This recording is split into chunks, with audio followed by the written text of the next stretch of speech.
तुझको खो देने का एहसास हुआ तेरे बाद, ढूंढता फिरता हूँ अब तेरा पता तेरे बाद।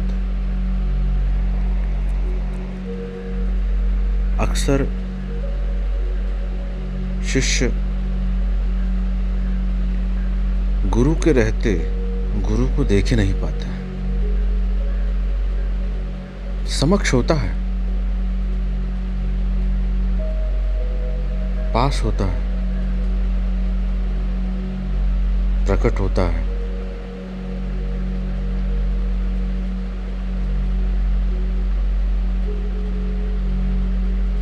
पता भी होता है,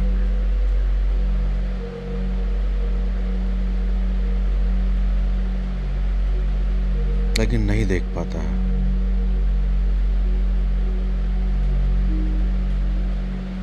और अक्सर इसलिए इतिहास से मनुष्य सीखता है। वर्तमान और भविष्य के निर्णय को सटीकता से बिना गिरे हुए ग्रहण करता है, ताकि जो पूर्व में लोगों ने गलतियां करी वो न दोहराई जाएं।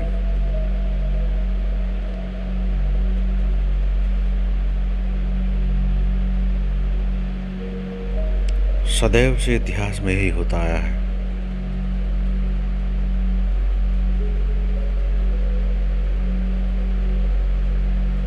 प्राप्त हुई हाथ में रखी हुई चीज नहीं दिखती है,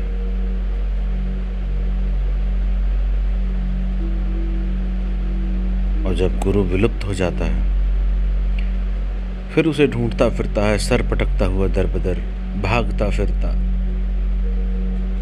उसकी वाणी को, उसके शब्दों को, उसकी पुस्तकों को, उसकी छवि को याद करता हुआ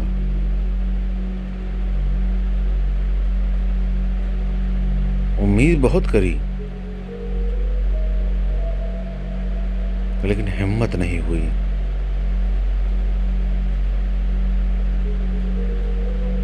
सुनते बहुत रहे, कर कुछ नहीं पाए। आज अगर मिल जाता, आज अगर समक्ष आ जाता, तो निश्चित रूप से जो वो कहता मैं वो कर देता। अरे एक ही तो जीवन मिला था, क्या पता भूत का, क्या पता भविष्य का। इस जीवन को तो पता था, इस जीवन में तो हिम्मत कर सकता था।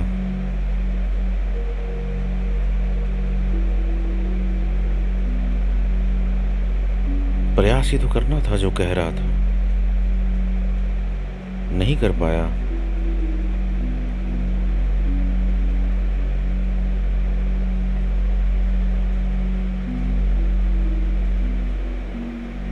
गुलाब की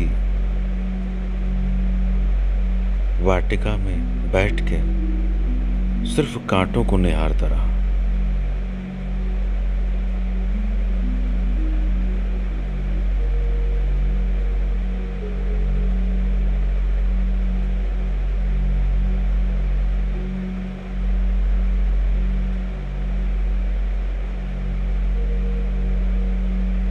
बहुत साधकों को, बहुत शिष्यों को अपने गुरुजनों से प्रगाढ़ प्रेम होता, अनंत प्रेम होता।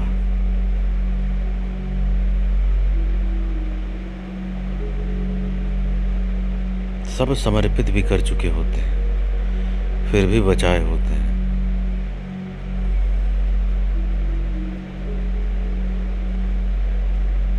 अनेकों नेक प्रवचनों का एक सार छोड़ दो, सब समर्पित कर दो इस अस्तित्व को।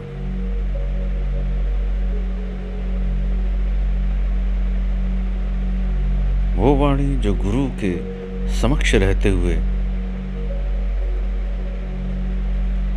नहीं बदल पा रही थी, वो उसके जाने के बाद छटपटाहट उसके भीतर की पुकारती है कि आज अगर कह देता, आज मैं सब छोड़ देता,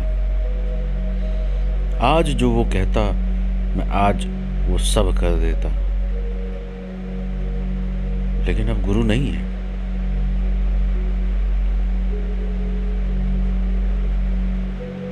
विलुप्त हो गया। उसने समझाया, तुमने सुना नहीं।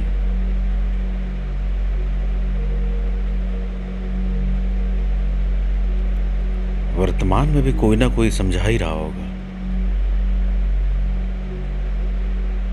और वर्तमान में भी हम टाल रहे होंगे।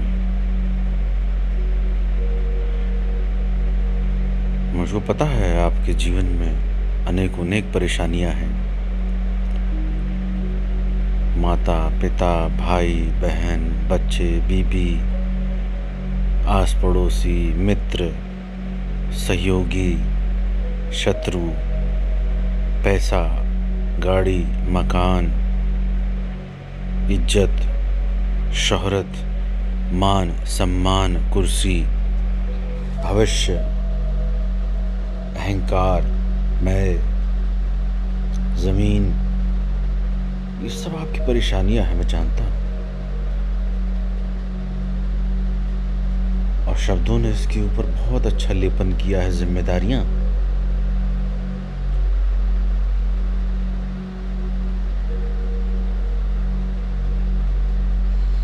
कभी किसी की जिम्मेदारी कभी पूरी नहीं होती है।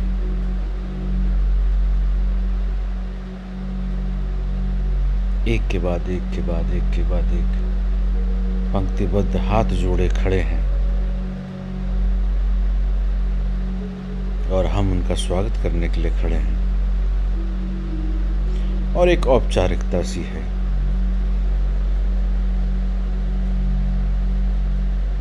कि गुरु भी है ही। स्वप्न बहुत है, कल्पनाएं बहुत हैं गुरु के लिए। शिष्य का धर्म, गुरु धर्म, प्राण दे दें गुरु कहे तो। लेकिन जो गुरु वास्तविकता में कह रहा है वो कभी नहीं सुनाई देता है।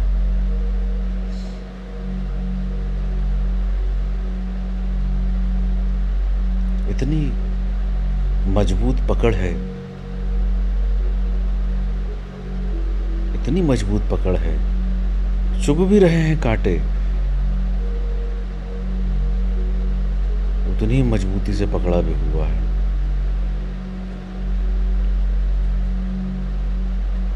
यात्रा करनी है गुलाब की तरफ,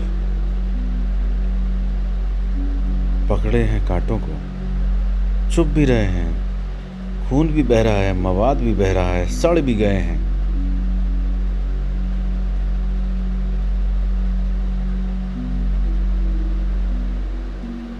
बस एक आस सी है कि कुछ न कुछ तो हो ही जाएगा।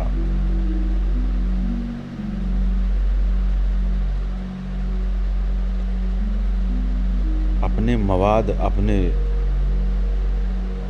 कांटों से निकाल के पुष्प की तरफ अग्रसर स्वयं को करना होता है।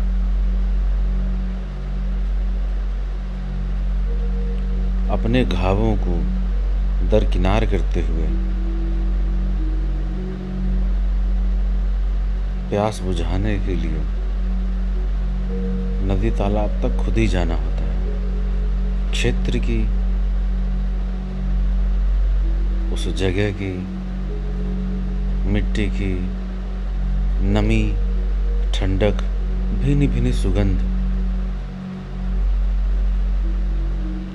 संकेत तो दे देगी कि हाँ, कहीं प्यास बुझाने का स्रोत है।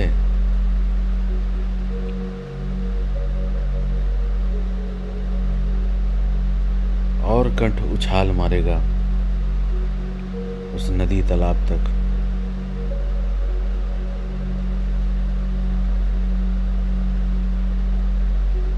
और उछाल मार के अपनी प्यास बुझाने के लिए स्वयं ही जाना पड़ता है।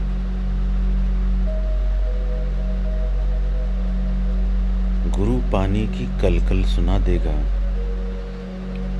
गुरु भीनी भीनी ठंडी ठंडी महक नासापुटों तक पहुंचा देगा।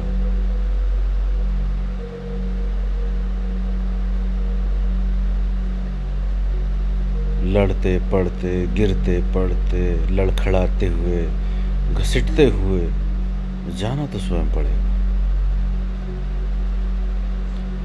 और शुक्र है कि कोई ना कोई वर्तमान में गुरु है जो चिता रहा है ज्ञात और अज्ञात किसी भी प्रकार से कि ईश्वर है, छुपा बैठा है, बस तुम्हारी प्यास नहीं है।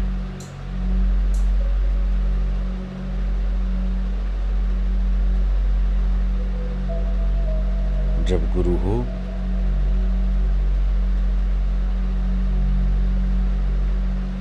अपने सभी विचारों कल्पनाओं को त्याग गुरु की शरण में जाना, हिम्मत करना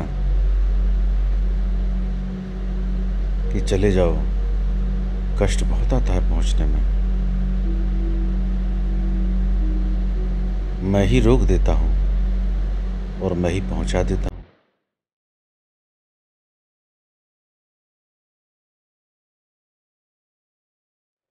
एक जन्म का नहीं है, कई जन्मों का है, जल्दी करनी पड़ेगी।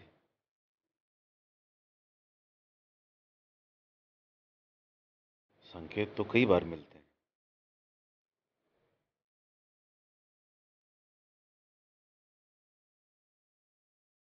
लेकिन क्या करूं, पाप इतना गहरा है कि बुद्धि के परे देखने की दृष्टि ही नहीं। और देखना भी क्यों, जब ज्ञात हो जाए कि कहां जाना है तो चौराहे पे खड़े होकर विचार क्या करना, क्यों नहीं चले जाना उस तरफ।